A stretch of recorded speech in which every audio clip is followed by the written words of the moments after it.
Good morning. Pagkadating-dating nga ni Mr. ay tinimpla ko na kaagad yung gagawin kong cake. Maaga pa rin ako naligo dahil feeling ko maging busy ang maghapon ko ngayon. Naka-schedule rin kasi ako ngayon ng paglalaba. Kapag medyo marami kasi yung labahan ko, itinataon ko talagang nandito si Mr. para kahit papano naman may sasalo kapag hindi ko natapos. Kapag may bata kasi halos hindi ka talaga makapagdire-diretso ng paggawa. Kaya madalas kapag naglalaba talaga ako, puro umpisa lang. Sa mga oras naman na to ay nakapananghalian na rin kami. Binibiro ko nga siya dyan na napaka-pogi talaga niya pag talikod. Napakatigasin nga talaga nito. Siya na nga yung nagluto, siya pa rin yung naghugas. Ako naman ay ganda-gandahan lang dito sa tabi.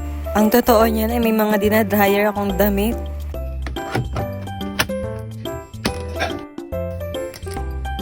Medyo pahapon na rin nung matapos ako maglaba at medyo maagap din ako natapos. May nag-aalaga kasi kay madam kaya nakagawa ko ng dire-diretso. Samantalang ito naman si kuya ay napakatahimik lang sa tabi. Ako sigurado pag natapos yan sa pagsa-cellphone, gulo na naman ng mundo ni Sia. Ito pala yung ulam na niluto ni Mr. kaninang pananghalian. Isa rin talaga to sa masarap na sahog, yung puso ng sagi. After kong kumain ng gabihan ay inanghugas na rin ako. Ako kasi yung nahuli, Cherries. Pagpasensyahan nyo na nga dahil maghapon talaga itong video ko. Ganito ako kapag sinisipag ako mag-video.